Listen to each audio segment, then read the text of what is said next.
नमस्कार, मी सागर जोशी. TV9 मराठीमध्ये आपलं स्वागत. आणि बातमीपत्रात आता घेणार आहोत गावखेड्यासह इतरही महत्त्वाच्या बातम्यांचा वेगवान आढावा. 36 जिल्हे 50 बातम्यांमधून.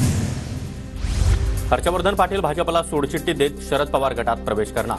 उद्या सकाळी 10 वाजता पत्रकार परिषदेमध्ये निर्णय जाहीर करणार. हर्षवर्धन पाटील यांची मुलगी अंकिता पाटील देखील उद्या भाजप युवा मोर्चाच्या पदाचा राजीनामा देणार. अंकिता पाटीलही शरद पवार गटात प्रवेश करणार. हर्षवर्धन पाटलांची मुलगी अंकिता पाटील ठाकरे आणि मुलगा राजवर्धन पाटील यांच्याकडून तुतारीचा स्टेटस पोस्ट. हर्षवर्धन पाटलांच्या निवासस्थानाबाहेर समर्थकांकडून फटाक्यांची आतषबाजी. भाजपच्या इचलकरंजीचे नेते हिंदुराव शेळके शरद पवार यांच्या भेटीला. सांगलीमध्ये प्रकाश कुलकर्णी यांच्या निवासस्थानी शेळके यांनी पवारांची भेट घेतली. संगमनेर हा जनतेचा मतदारसंघ, कुणाची प्रायव्हेट लिमिटेड कंपनी नाही. भाजपच्या तर इतर इच्छुक उमेदवारांची थोरातांनी काळजी करू नये. महसूल मंत्री राधाकृष्ण विखेंचा बाळासाहेब थोरातांना टोला. सिंधुदुर्ग जिल्ह्याच्या कणकवलीमध्ये अनेक ठिकाणी बॅनर वॉर. तो येतोय. सिंधुदुर्ग जिल्ह्यातील घराणेशाही नष्ट करण्यासाठी बॅनरवरील आशय. बॅनरवर मशाल चिन्ह असल्यानं चर्चांना उधाण. भंडारा पवनी विधानसभेचे आमदार नरेंद्र भोंडेकर यांच्या नेतृत्वाखाली शेकडो तरुणांचा शिंदे गटात प्रवेश. आमदार भोंडेकर यांच्यासह मोठ्या संख्येनं शिंदे गटाचे पदाधिकारी आणि कार्यकर्ते उपस्थित. सिल्लोडमध्ये भाजप जसं काम करेल तसं आम्ही मराठवाड्यात काम करू. मला कुणी विरोध केला तर शिवसैनिक पूर्ण हिशोब घेतील. महायुतीमधील मंत्री अब्दुल सत्तार यांचा भाजपला इशारा. सत्तारांसारखे गद्दार लोक भाजपला आव्हान देतात. लहान माशाला खाणाऱ्या मोठ्या माशाप्रमाणे भाजप गद्दारांना संपवणार. अंबादास दानवे यांचं टीकास्त्र. मुळशीमध्ये आमदार संग्राम थोपटे यांच्या विरोधामध्ये बॅनर लागले. भोर बेल्ला मुळशीतील घराणेशाही हटवा. बॅनर लावत थोपटेंना कामाचा लेखाजोखा विचारला. रत्नागिरीच्या राजापूर लांजा विधानसभा मतदारसंघाच्या जागेवरून महाविकास आघाडीमध्ये धुसफूस.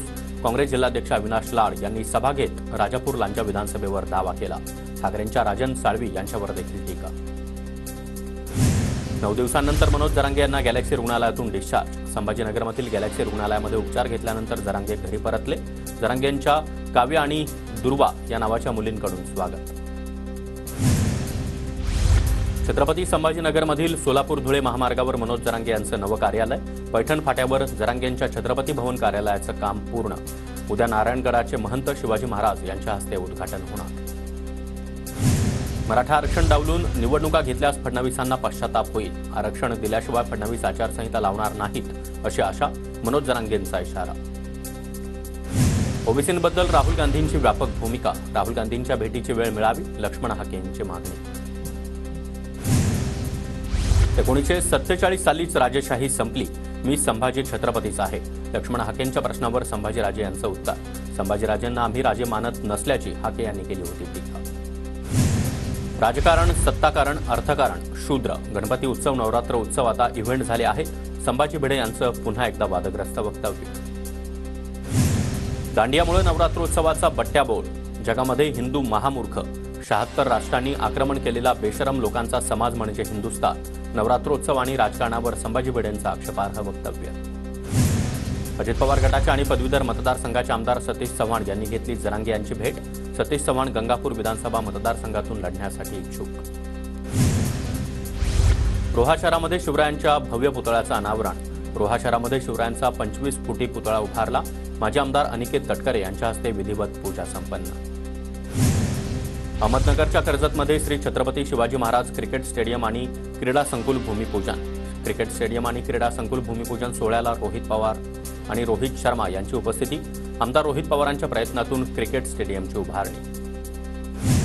आजपासून देशभरामध्ये शारदीय नवरात्रोत्सवाला सुरुवात. राज्यभरातील नवदुर्गेच्या मंदिरामध्ये भाविकांची मोठी गर्दी. घरोघरी घटस्थापना. 9 दिवस देवीच्या उत्साहाचा जागर होणार. नांदेडच्या माहूर गडावर रेणुका मातेला शृंगारिक अलंकार घातले. 9 दिवस पारंपरिक आणि नवीन अलंकार देवीच्या अंगावर पाहायला मिळणार. धुळे जिल्ह्यातील आई एकविरा देवी मंदिरामध्ये घटस्थापना. नवरात्र उत्सवामध्ये गुजरात, राजस्थान, छत्तीसगडमधून भाविक दर्शनासाठी येतात. काँग्रेस प्रदेशाध्यक्ष नाना पटोले यांच्याकडून कोराडीच्या जगदंबा देवीचं दर्शन. कोराडी देवी मंदिर ट्रस्टचे अध्यक्ष चंद्रशेखर बावनकुळे यांची देखील उपस्थिती. सोलापूरचे पालकमंत्री चंद्रकांत पाटलांनी घेतलं रूपा भवानी देवीचं दर्शन. तुळजाभवानीचं प्रतिरूप असल्याची रूपा भवानी देवीची महती. भंडाऱ्याच्या कोरंबी गडावर पिंगलेश्वर देवीच्या दर्शनाला भाविकांची मोठी गर्दी। शिवपिंडीवर विराजमान मातेच्या मंदिरामध्ये 400हून अधिक ज्योती कलश। बंजारा समाजाच्या ऐतिहासिक वारसाचं दर्शन घडवणाऱ्या विरासते बंजारा नगारा वास्तू संग्रहालयाचं पंतप्रधान मोदी यांच्या हस्ते लोकार्पण होणार। 5 ऑक्टोबरला लोकार्पण सोहळा पार पडणार। सोलापुरातील कोळी समाजाचं उपोषण पोलीस आयुक्तांच्या हस्ते सुटलं। विविध मागण्यांसाठी 9 दिवसांपासून सुरू होतं उपोषण। यवतमाळमध्ये शरद पवार गटाकडून खड्ड्याविरोधात आंदोलन। खड्ड्याची पूजा अर्चा करत माजी आमदार संदीप भजोरिया यांच्या नेतृत्वामध्ये आंदोलन। सातारा जिल्ह्यातील आळजापूर इथं महिलांचा एकत्र येत दारूबंदीसाठी ठराव। व्यसनमुक्त संघटनेचे विलास बाबा जवळ यांच्या पुढाकार गावाच्या परिसरामध्ये दारूबंदी करण्यासाठी ग्रामस्थांनी शंभूराज देसाई यांची भेट घेतली। सांगली जिल्ह्यातील अनेक ठिकाणी जोरदार पावसाची हजेरी। परतीच्या पावसानं सांगली शहराला झोडपलं। पावसामुळे नागरिकांची मात्र तारांबळ। भंडारा जिल्ह्यात देखील जोरदार पावसाची हजेरी। तासभर पडलेल्या पावसामुळे नागरिकांना उकाड्यापासून काहीसा दिलासा। जळगावच्या मुक्ताईनगर तालुक्यामध्ये अतिवृष्टीमुळे केळीचं मोठं नुकसान। पंचनामे करून तात्काळ मदत देण्याची शेतकऱ्यांची मागणी। सिंधुदुर्गच्या दोडामार्गमध्ये ग्रामपंचायत कार्यालयामध्ये बायोमेट्रिक न ठेवण्यात आल्यानं सामाजिक कार्यकर्त्यांचं उपोषण।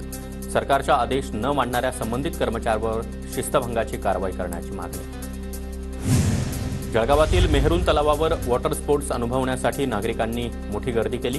वेगवेगळ्या खेळांचे तिकीट घेण्यासाठी नागरिकांच्या रांगा। अनुचित प्रकार टाळण्यासाठी पोलीस तैनात।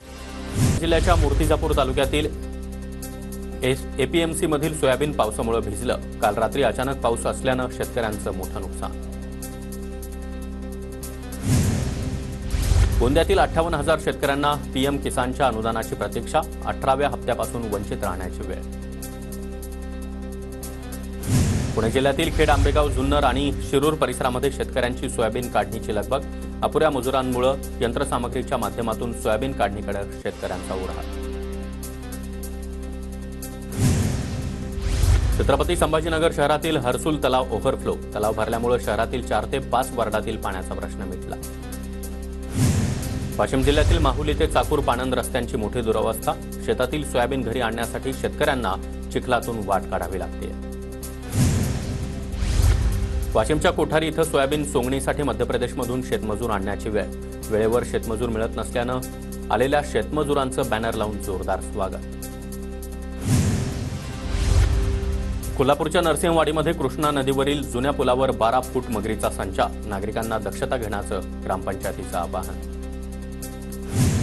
पुण्यामध्ये स्कूल बसमध्ये 2 चिमुकलींवर चालकाकडून अत्याचार। पुण्यातील वानवडी परिसरातील धक्कादायक घटना। 45 वर्षीय नराधमाला पोलिसांकडून अटक।